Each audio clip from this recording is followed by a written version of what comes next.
ready to go home, but yes. I know, right? How long you been here? Since the beginning, yeah. Ooh, shoot. So I'm liking it, but I'm ready to see the wife and kids. Yeah. Well, listen, everybody's been looking forward to this main event out of the fight night. And obviously, the pay-per-view is huge. But when you look at this fight between Ortega and Zombie, where do you think it gets won? Like, what's the most key area that somebody has to dictate to win this fight? Honestly, when I look at the matchup between the two, right, Zombie has like a complete skill set, and so does Brian Ortega. But where Brian Ortega struggled with Max Holloway was when he was forced to stand for an extended period of time. And I think that's the same type of situation he's going to find himself in with the Zombie. He's got to get this fight to the ground. And if not for keeping him there extended periods of time, he has to be able to mix it up to make the Korean Zombie not feel so comfortable on the feet, because that dude's a handful too.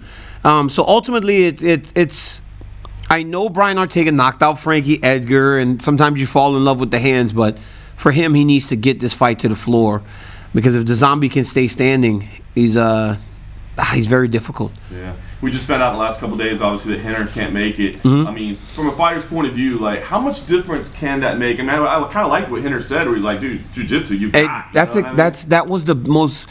I was on the plane with Brian Ortega over, and we were talking, and he was talking about his training camp and how well it went, and how Henner had his positive test weeks ago, right? But he's been kind of alternating positive and negative.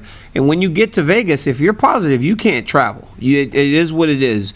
But if there was one coach, and this is a mindset of Brian Ortega, right? If there's one coach that he had to go without, why? If it's the jiu-jitsu guy, he feels pretty confident. Because as we know, Brian Ortega is as talented a grappler as we have in the entire UFC. So, tough for a team, but it's like me not having a wrestling coach going into a fight. Right. So it's best of the worst case scenario. Does it change though? Like, because I get the feeling they're kind of like a mentor relationship too, right? I mean, does that change anything? Well, I mean, I just think that at this point, right, when you fought for a world championship, you know how to go fight, right? And what's normal? What's normal today, right? So to think that Brian Ortega is going into this fight and things don't feel normal, well, he's fighting in Abu Dhabi on Fight Island. There's a place called Fight Island that Brian Ortega is fighting the Korean Zombie, right? So what's normal in 2020? So this is kind of par for the course for all the fighters that are fighting on these cards. If something gets dealt your way, whatever. It's the way the world works today. No doubt. Outside the main event, man, any names, matchups, anything that stand out to you as you're studying, like good stories or styles you want to watch? We just did fighter meetings for the last 5 hours, and I have to go and decipher through these notes because I take a ton of them, right? Because I don't want to seem like an idiot on the broadcast, but there's some high-level talent on this fight card. I'm excited about the heavyweight matchup on the main card. I'm excited about the light heavyweight matchup. I feel like, and I'm going to butcher these names if I can even remember them. What's the kid's name at the light heavyweight matchup? The kid that knocked the guy out with the elbows last fight. Very different name. He's from England. He fights out of England. Huh? No. No, he was from the other card. Is it Dricus or no? No, M. His name starts with an M, and he's fighting the big kid, the big strong kid that lost to Modestus versus Jimmy Crute, yeah. Right? That's the one. And can you believe that? I can't remember all the names. Like, come on, man. It's like Modestus and Jimmy Crute, right? I think this is going to be a good fight because, for me, it's about the stories. Like, I love the stories going into fights. I love the storylines, right? And if we go back a year and a half, Jimmy Crute was this guy. The same exact situation. Jimmy Crute going into the fight with Serkinov, right? As the guy, undefeated. He was the new prospect in the division. He ended up getting beat, got back on the win in his last fight. Now you look at Modestus, he comes into the UFC, has an impressive performance, win $50,000 with that nice finish. And now he's the guy. And Jimmy Crute finds himself in that situation that Miesha was. Now, does he take advantage of it as Miesha did before? So I'm excited about that fight.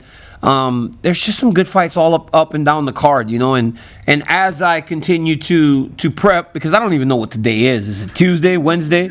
I don't even know what day it is, but I know that come Friday, we'll be well we'll know who these guys are, because as you learn about them over the course of the week, you know how talented they are. You talk about stories in the light heavyweight division. The new champion, Jan Blachowicz. What do you make of him? Does he deserve? Man, this is so crazy. Like, next to him? It's so crazy, man. Because like, if I say something, then he's gonna attack me. Like, it's like I'm like an easy target here lately. All of a sudden, like I decided to retire, and everybody takes shots at me. You know, I said something. I praised Jan Blachowicz for his title-winning victory. I thought he looked fantastic. But I also speak the truth, right? And I sometimes see things, and I speak on those things, and he didn't quite like them. So then he tells me to go fight him. I'm 41 years old, man. I just got out of the game. You try to pull me back in? I think he's a good fighter. I think he's very talented. And honestly, what he's done is inspiring. It should inspire a whole different crop of fighters and let them know that the top is not out of reach. We've seen Jan Blachowicz lose. We've seen him lose at light heavyweight. We've seen him lose at middleweight. And he continued to believe in himself and his team. And now he's the UFC light heavyweight champion. And I don't think there's no asterisk. Or asterisk. What, asterisk? Is it asterisk? I can't say asterisk. I can't say it. I don't think there's... With a K. Asterisk. It's asterisk, right? You said asterisk. That's what messed me up. Like, there is no asterisk. Like, I think that Jon Jones left the division, right? And this guy won the title. And he deserves all the respect in the world. And I'm interested to see what happens. And I'm excited to see what happens with this division, because for a decade, Jones and I were the only two people that ever touched that belt. Let's see if this thing starts switching hands like a hot potato, or if somebody can hold on to it. So last thing for me, I mean, we have to ask about Jones. This Jones Adesanya stuff, it's on different levels than even you guys were, right? I mean, what are you making out of this whole thing? Well, because Adesanya is one of those new internet kids, right? These internet kids don't even need to verify if something's true. They use it. There's a rumor, they use it, which is actually quite astounding, because there was a rumor that Jones hid under that cage for years. Adesanya somehow got him to admit to doing it. He actually got him to admit to doing it. So, I mean, there's obviously a method to his madness. And I thought when that started and he kept going after Jones, I was like, man, I can only imagine how many plates or like coffee mugs Jones broke in his house that night because he's so mad. But then when he got him to admit that, it was nuts. But Jones has had some good comebacks too. You know, it's been good. And if you're Israel Adesanya, you just don't fight him. Because you know how mad he is, right? Could you imagine making this man as mad as he is making him and just not fighting him? Because it doesn't seem like Izzy's ready to fight him right now, but I think this is the matchup. I think it would be a fantastic fight, too. Well, that's what's interesting, right? Is like it doesn't even seem like they're ready to fight, so why are Well, Jones wants to fight him. Like, Jones wants to fight him. Like, everybody talks about Jones, but Jones is a fighter, man. He'll fight you. He'll fight anybody. And he wants to fight Adesanya. But Izzy won't even fight him, like, which is the most... It's like just like picking on somebody constantly, but at a distance. Like, I'm away from you. And I'm not saying Adesanya's scared, but Adesanya says, I need my time. You said you were going to heavyweight 10 years ago. You're finally doing it now. You know, why can't I have time? It's very fascinating the way that these two interact with you. It's nasty, but these rivalries tend to get nasty. I mean, Jones and it was not nice, and they tend to get nasty, but that makes it fun for fans. You think they will fight at some point? I hope they fight at some point. I think it's a very interesting matchup. And I think that Adesanya is just improving every time out. So if I'm Jones, I'm fighting him sooner than later if I can get him in there. Because remember, this guy's only been here for a couple years. And now he looks like he's going to hold the belt forever. I mean, what he did to Paulo Costa. Paulo Costa's still delusional. I mean, I like Paulo Costa. Paulo Costa's like, sign the contract. What contract? There's no contract, Paulo. It's not coming. Like, after what happened a couple weeks ago, there's no contract coming. Like, just go fight somebody and just take it. Like, but then I'm like, Izzy, leave him alone, man. You keep picking on Paulo Costa. He's dead. Paulo Costa's dead. Leave the dude alone. You're putting pictures on the internet of the guy. Kick him when he's down. It's a different world these guys are operating in today, man. Usually, you win and you kind of move on. But, man, for days, I started feeling bad for Paulo Costa.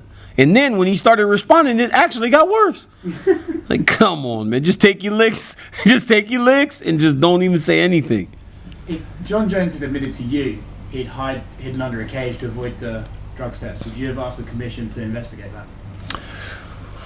Because he technically just admitted to avoiding a drugs test. Well, yeah, I mean, but, if you find out that he was doing something wrong, you're not surprised. right? So it's like, what are you going to do? Go down this same path? So I don't think you, I don't know. I really don't know. I don't know. I don't know. Would the move for a Jones-Adesanya fight be to have Israel fight Jan for the world title first and then make that a 205-pound world title? See, now I never thought about that. That's interesting. Having Izzy go up. See, because here's the dilemma with the fight. What weight are they going to fight at? Right? Because now that Jones is putting on weight, does Jones want to come all the way back down to 205? That's championship weight. That's not easy for him. It was never easy for any of us. Making 205, is awful. It was awful. And it's awful. It's hard for Jones, too. He's a big guy. So for Adesanya to come up and just think that dude's going to deplete himself all the way back down to the championship weight, that's probably not what he would want to do. But if Adesanya can get past Blachowicz and now he's holding that title, now it might be a little bit more intriguing to Jones to go back down there. I don't know the weight. I really don't care, though. Like, I think Adesanya's a big guy. They can fight 215, give Jones a few pounds. I remember when I fought Anderson, and it was like on short notice, and I'm on my way down to 205, and they told me he was coming, and he weighed like 211. I was like, please make the fight at 210. Like, don't make me cut this last 5 pounds, right? Like, then I know that's what Jones would feel as he comes down to 205 if that's where the fight takes place. So those last 5 pounds are the worst. So imagine if you don't have to cut those off. It'd be crazy. Knowing Jones, though, right, it would almost be the most annoying thing Israel could do is go and get the 205-pound title and say, see, now it's my belt, and you gave it up, now I have it. Could you not think that would just entice Jones enough? What do you really think the weight is the biggest? I think that at this point, when you've done what Jones has done over the course of his career, now you start to look for new challenges, right? It's easier to speak about these things because I was in the same situation, right? When I'm beating Volkan and all those guys, and I'm like, I'll go fight Stipe, right? It's something new. And I think at this point, Jones has finally wrapped his head around going up, right? Because for a long time, he teased it. But it was never truly like a real thing. And now that he's wrapped his mind around it, I don't know if he's going to want to kind of divert that back to going to 205. It's a massive change for a guy that it took a long time to make up his mind. And now he has. So I don't know. I don't know if he's willing to go back down there. Was there something for Izzy wanting to clean out middleweight first? He does want to be the greatest middleweight. Yeah. Jared Cannonier out already. Yeah, and he doesn't seem to, he's a big guy, but he doesn't seem to struggle to make the weight, right? He steps on the scale. He always looks pretty good. He doesn't look like he's dying when he steps out there. You've seen guys step on the scale. Max Holloway at 145. Like, you see guys looking like they're about to just fall over. Izzy doesn't look like that when he's making 185. So you can tell that he's a true middleweight. And there's honor in cleaning out the division before you start looking to new things, right? Because what about the guy that's next? What about the Jared Cannonier, who has done so many spectacular things to earn a title fight? All of a sudden, the champion's gone. That's not really good for the sustainability of a weight class. So, Izzy wanting to stay there and fight is great for the division, but fans, which is what we are, we love the sport. We're fans of the sport. Fans want to see the next big thing. And the next big thing is Izzy versus Jones. And Jared Cannonier is a dangerous guy if he can get past Robert Whittaker. Because I believe that it comes down to matchups, right? Robert Whittaker wins. Do you make Whittaker versus Adesanya 2 already? Or do you kind of start going, now it's time for the Jones fight? Cannonier is something fresh and something new. People can get excited about it. And then looking at Jan's win against Dom's obviously coming off that 5-round fight against Jones. Do you think he got maybe a little overconfident knowing he just went 5 rounds with him? Man, everybody's ready to coronate that man. That's why you go in there. You can't. When you're going there for a coronation, you're about to become the king. Plans don't always work. Honestly, plans don't always work. You think it's happened on so many occasions. And I've said this time and time again. I go, Dom was supposed to go there and get his belt. Because I was one of the people thinking that too. Like, it's Dominic Reyes' fight to win. He went 5 rounds with the man. And now he's fighting a guy that, we've seen lose. But you don't know that Jan Blachowicz is a new person today opposed to who he was back then. So, I don't know if he got overconfident. I think that Jan Blachowicz just hit him. And he must hit really, really hard. Because when he's hitting these dudes, they just fall down. He about killed Luke Rocco, my boy. I love my boy, my dear boy Luke. He almost killed Luke. When he hit Dominic Reyes, he beat somebody up before Dominic Reyes too. Oh, it was Corey Anderson. He almost killed Corey Anderson. And then when he hit Dominic Reyes and his eye just like exploded, or his nose, I was like, oh my goodness, he's in trouble. He got beat the whole time. And Jan, and I've said this, and this is probably, he gets mad, I go, he's kind of slow, right? Jan is a bit slow. He's a bit, his hands move, his movements are slow. But maybe he's faster in there, right? And you think that he's moving slow on TV, but he was hitting Dominic, and he was moving forward the whole time. And once he hit him, boy, put him out. That Jan Blachowicz is something else, man. Do something else. Big, strong dude, too. Like, just big and strong. Just, you know, if you get hit by him, you're going to have bruises everywhere he hits you. It's nasty. Do you see anyone beating him moving forward? Do you think he holds on to that belt? I mean, man, you guys are really going to make Jan Blachowicz get mad at me. Keep asking me questions about... I don't know. I think Glover Teixeira is a problem for him. I mean, the dude that Glover's fighting, Thiago Santos beat him. Right? Like, Thiago Santos beat him. So, like, how can you be confident in anything? Right? When you went into those title fights, right? You watch an Adesanya fight, you feel pretty confident that he's probably going to hold on to that belt. You go into a Jones fight, right? You see me in Rumble fight, or you see me in Vulcan, you're like, dude's probably going to keep his belt. But you don't know anymore. You know, these matchups are so... Khabib Nurmagomedov, it's very difficult to pick somebody to beat Khabib Nurmagomedov.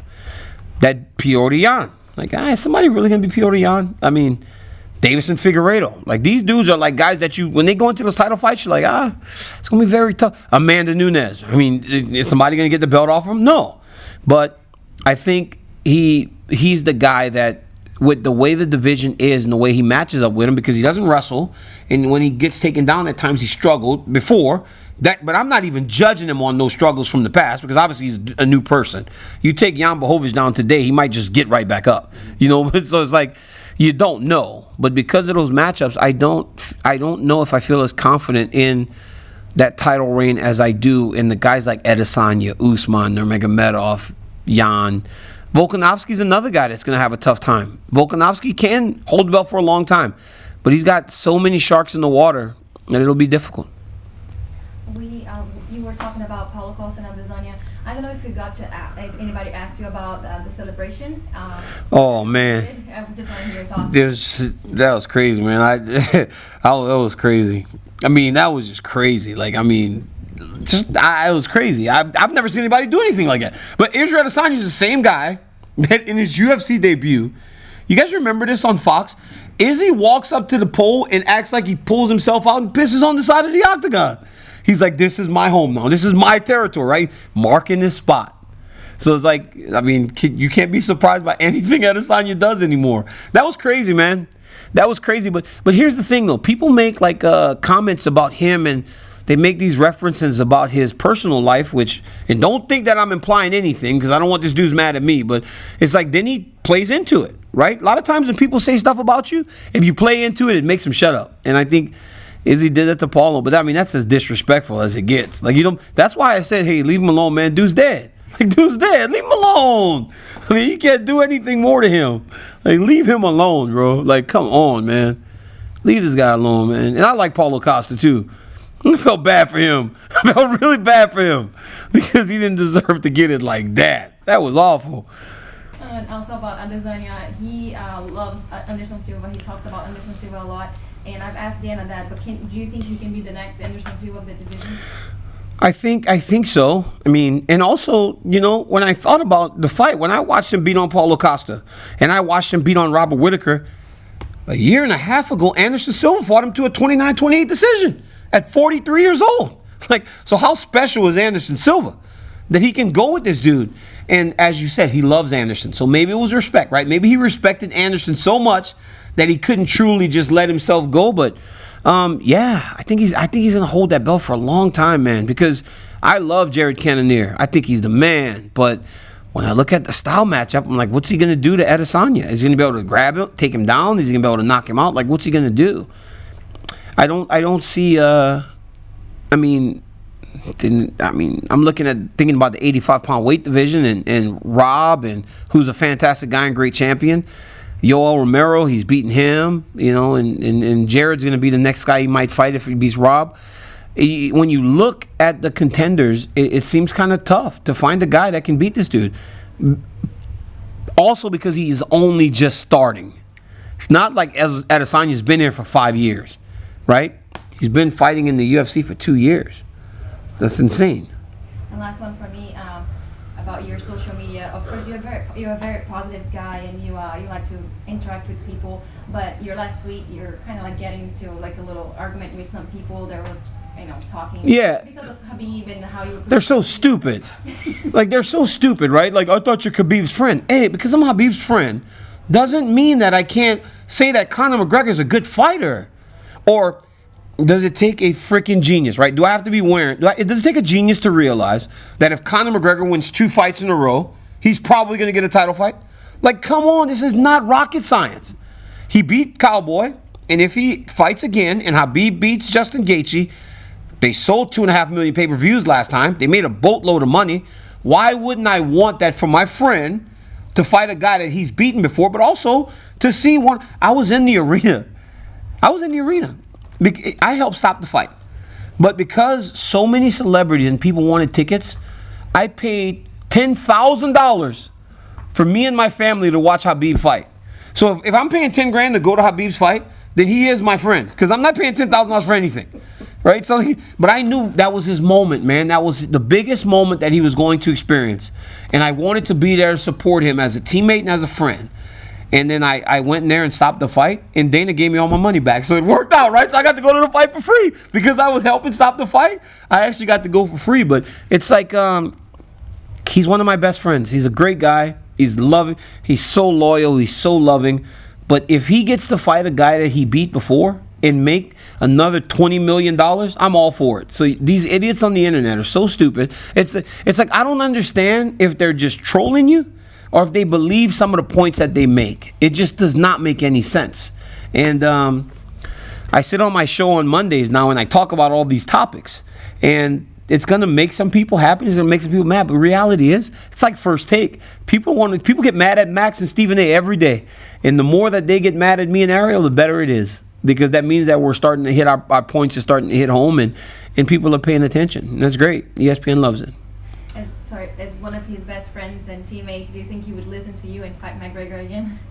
I don't think he'll fight McGregor again. But I still know that if I'm working for the UFC, I'm trying to put that fight together. I tell you that much. If Conor can win again, I'm trying to put the fight together.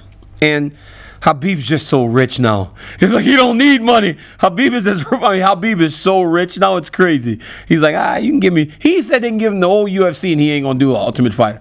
$5 billion. And you know what's crazy? He means it. He's not selling. He's as genuine a person as you'll ever meet in the world.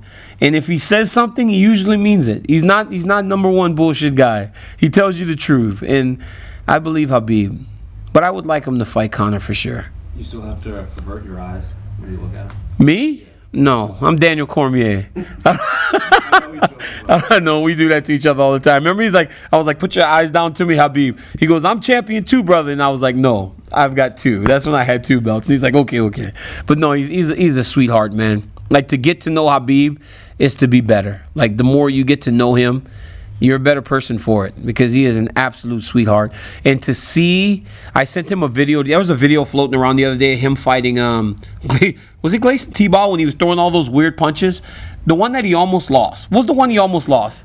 And he was like kind of jump punching and like I said, hey, Khabib, the next time someone tells you that you didn't get better by coming to AKA, look back at this in 2012 when you were just diving at people's legs and everything. He was like, okay, brother, I get it. He's a sweetheart, man. And I'm so excited to see him when they come into the bubble. Let's talk about Khabib's next fight. How do you see the whole fight playing out? Yep. Like, what are the strong sides for Justin? What are the strong sides for Khabib? Toughest fight, I think it's the toughest fight in the division for him. I think Justin Gaethje is an absolute stud. He is, they call him the human highlight and the most exciting guy in the game, and it is true, but not just the game, in all of combat sports. There is no fighter in the world of sports that is more exciting than Justin Gaethje. Boxing, kickboxing, mixed martial arts, you'll find nobody more exciting and better. And the Justin Gaethje that fought Tony Ferguson in April or May is more dangerous to Khabib than anyone that he has ever stood across the octagon from. With that being said, I've seen Khabib Nurmagomedov train for championship fights and fights since 2012. The only person that was more thorough in their preparation was Cain Velasquez when he became the champion back in 2010. No one worked harder. No one was more committed. And I just don't know if anyone's going to beat him. I'm confident in believing that Khabib will retire undefeated. Nobody will beat this guy. He is too committed to who he's supposed to be to get beat by anyone. So Justin will fight a good fight, and I'm calling the fight, right? So I'm going to be as unbiased as I can possibly be in this fight, and I'm going to do my job to the best of my ability. But I just don't know if anybody can beat this guy right now. There's no 55-pounder should feel that strong when he grabs you. And Khabib said exactly what he's going to do in this fight, just like he did with everybody. He tells you, but it's like you got to be able to stop it. He's become so good at what he does that you have to be able to stop it. Now, that's why Justin's the most dangerous, because Justin has the skill set to stop it. Let's see what happens. Another fighter that people call Khabib 2.0, Hamza Chimaev. What are your thoughts on this guy? Let me tell you something. I'm high on this dude. That dude right there is something else. I couldn't believe what he did to Miesha. Miesha was terrified. Miesha said all the right things during the week. I'm not afraid of this dude. And then the fight started. He looked like a deer in the headlights. He's backing up. Chimaev walks him down and just punches him upside the head. Miesha falls down. Fight's over. What, 8 seconds? Wasn't it like 8 seconds? I mean, this was the craziest fight.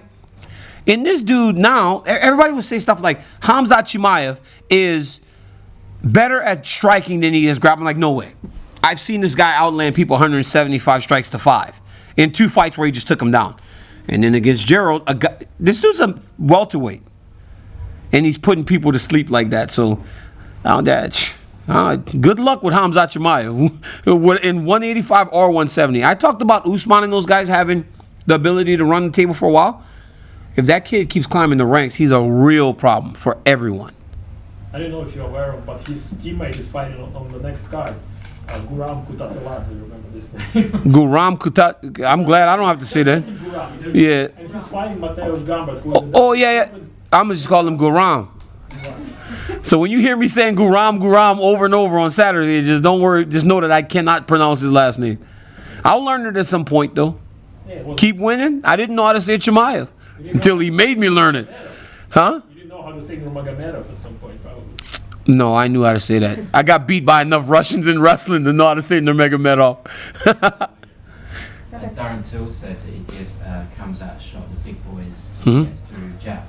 How do you see that matchup going? Darren Till's a bad boy. That if he goes and fights Darren Till, we're gonna know exactly where he stands, because Darren Till's a bad boy, and also one of the funniest guys on the internet that I've ever seen. Like, somebody take Darren Till's phone, man, because he's very disrespectful. Him and Adesanya need to be on timeout with their phones because they're out of control. I think that's it. All right. Hey guys, thank you. That was fun. Appreciate it.